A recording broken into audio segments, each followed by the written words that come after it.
Bonsoir, M. Guilbeault. Bonsoir. Le bilan de la COP29 est mitigé, disons. Certains parlent même d'un accord obtenu dans la douleur. Alors, quel bilan faites-vous, vous, de la COP29? Je suis assez d'accord. Ça a été une conférence qui a été difficile et qui n'a certainement pas, à nos yeux, donné les résultats qu'on espérait. Bon, les pays émergents, et c'est de ça dont on parle beaucoup dans l'actualité. Donc, les pays émergents recevront 300 milliards de dollars. C'est beaucoup moins que ce qui était demandé. Est-ce que ce sera suffisant, ce montant? Bien, écoutez, d'abord, il faut préciser que 300 milliards de dollars par année, c'est 3 fois plus que le montant précédent. Donc, on vient de tripler l'aide internationale en matière de lutte au changement climatique et d'adaptation au changement climatique. La question, c'est comment on passe de 300 milliards de dollars à un montant qu'on estime être autour de 1 000 milliards de dollars en termes des besoins des pays du Sud. Ça a été clair depuis le début que tout cet argent-là ne peut pas venir seulement des gouvernements. Il faut mettre à contribution les institutions multilatérales, les banques régionales de développement, la Banque mondiale, le Fonds monétaire international. Puis il faut aussi mettre à contribution le secteur privé. C'est comme ça qu'on va réussir à passer de 300 milliards à 1 000 milliards de dollars par année, parce que le Canada a déjà doublé son aide financière en matière de lutte au changement climatique lors de la dernière période d'engagement. On va faire des efforts probablement supplémentaires encore, mais on ne peut pas toujours doubler à chaque fois l'argent public. Alors, il faut qu'il y ait d'autres contributeurs qui mettent l'épaule à la roue. Et j'ai d'ailleurs, quand j'étais à Bakou, annoncé un nouveau fonds canadien qui se nomme Gaïa. C'est un fonds où il y a à peu près 150 millions d'investissements publics, mais qui va générer 2 milliards d'investissements de différents partenaires. Alors ce qu'on a fait, ce fonds-là est un exemple parfait de ce qu'on doit faire au niveau international. Donc, on utilise les fonds publics comme levier pour amasser d'autres fonds qui vont servir les besoins des pays du Sud. Bon, est-ce que le privé, à votre avis, est assez ouvert à participer? Absolument. Il y a énormément d'intérêt.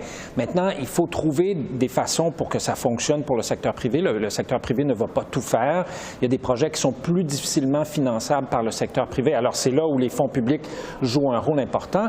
Mais lorsque vous allez à ces conférences-là, il y a énormément de représentants du secteur privé, des investisseurs, des compagnies d'assurance qui veulent faire partie de la solution, qui veulent travailler à aider, parce que c'est un problème pour eux aussi, les changements climatiques.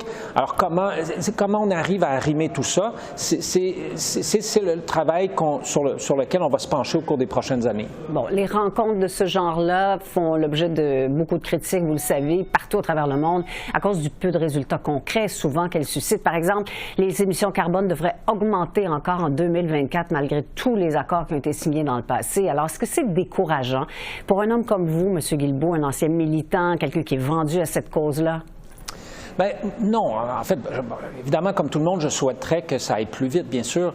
Mais si on compare avant l'accord de Paris, la planète d'ici 2100, donc au cours des 80 prochaines années, grosso modo, se dirigeait vers un réchauffement de plus de 4 degrés Celsius. Alors là, tous les bouleversements qu'on voit présentement, c'est avec 1 degré Celsius de réchauffement. Alors imaginez 2, 3, voire 4. Alors que depuis l'accord de Paris, nos scientifiques nous disent qu'on se dirige vers un réchauffement de 2,5, 2,6 degrés. Donc c'est beaucoup mieux que 4, ou même plus que 4, mais c'est encore trop, puisque l'accord de Paris dit qu'il faut limiter le réchauffement à 2 degrés Celsius, voire même plus proche d'1,5 degré Celsius. Donc, on a fait une partie du travail. Là, il faut continuer, puis idéalement accélérer le pas, et c'est comme ça qu'on va y arriver. Et d'ailleurs, on estime que les émissions globales de gaz à effet de serre vont plafonner au cours des prochaines années. L'Agence internationale de l'énergie estime que la demande de pétrole va plafonner, si ce n'est pas l'an prochain, ce sera 2026, peut-être 2027, et que la demande va diminuer beaucoup d'ici 2030, donc de plus de 6 % à peu près à l'échelle mondiale. Donc, on est en train de mettre en place toutes les mesures nécessaires pour qu'il y ait une accélération de la réduction des émissions de gaz à effet de serre. C'est vrai au Canada, mais c'est vrai aussi à l'échelle internationale. Mais vous parlez de l'accord de Paris. Est-ce que vous craignez l'arrivée de Donald Trump à la Maison-Blanche? Il a dit qu'il fallait déchirer l'accord de Paris, par exemple, qu'il allait relancer l'industrie pétrolière, pour ne parler que de ça. Est-ce que ça vous inquiète? Bon, évidemment, c'est pas. On verra ce que le président élu, M. Trump, fera ou ne fera pas. Lorsqu'il était président la première fois, il a effectivement retiré les États-Unis de l'accord de Paris. On a continué malgré tout. M. Biden est arrivé, il a remis les États-Unis dans l'accord de Paris. Alors, on verra. La beauté de ça, c'est que c'est pas l'affaire d'un seul pays. C'est l'affaire de 194 pays. Et bien sûr que les États-Unis comptent pour beaucoup. C'est une grande économie, c'est un grand producteur de gaz et de pétrole et un grand émetteur de gaz à effet de serre, mais on va serrer les coudes, on va continuer de travailler là-dessus. Et vous savez, la lutte au changement climatique aujourd'hui, c'est bien sûr un enjeu de droits de la personne, c'est un enjeu d'environnement, mais c'est de plus en plus un enjeu économique pour attirer les investisseurs, pour bâtir l'économie du 21e siècle. Et ça, je ne suis pas sûr que même les États-Unis d'Amérique sous Donald Trump peuvent échapper à cette dynamique-là.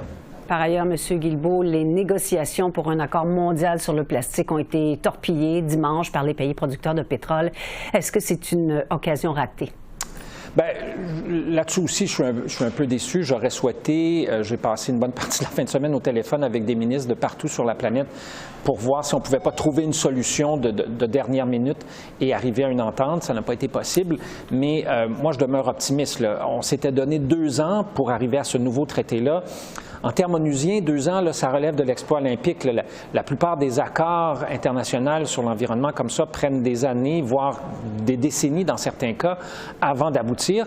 Alors, si on met 2 ans et demi au lieu de 2 ans, je me dis, bon, on va avoir pris un peu plus de temps, mais moi, je suis très optimiste que lors d'une prochaine rencontre, qui aura lieu probablement au début de 2025, on a manqué de temps un peu à Busan. C'est ça qui est arrivé. Et moi, je suis convaincu qu'on peut arriver à avoir cet accord-là pour éliminer la pollution plastique d'ici 2040. Quel est le rôle du Canada en ce moment à l'échelle internationale dans les dossiers climatiques? Bien, Est-ce qu'on a un rôle de leader, en fait, c'est ça? Je pense qu'on essaie de jouer un rôle de bâtisseur de pont et d'aider les pays à trouver des ententes. On le fait dans le cadre de la COP 15 à Montréal en 2022. On nous a demandé au Canada et à l'Allemagne pendant 3 ans de suite d'être les co-dirigeants pour mobiliser l'atteinte du 100 milliards de dollars. J'étais coprésident de la conférence l'an passé à Dubaï. Donc, je pense que les pays au niveau international, les Nations unies se tournent vers nous de plus en plus souvent. On a été l'hôte de l'avant-dernière séance de négociation sur le traité plastique qui était ici même à Ottawa au printemps dernier. Alors, je pense qu'on nous reconnaît cette capacité-là d'aider les gens à trouver des solutions puis à bâtir des ponts pour arriver à faire avancer la cause environnementale à l'échelle internationale. Terminons cette entrevue là-dessus. M. Guilbeault, merci. Merci à vous.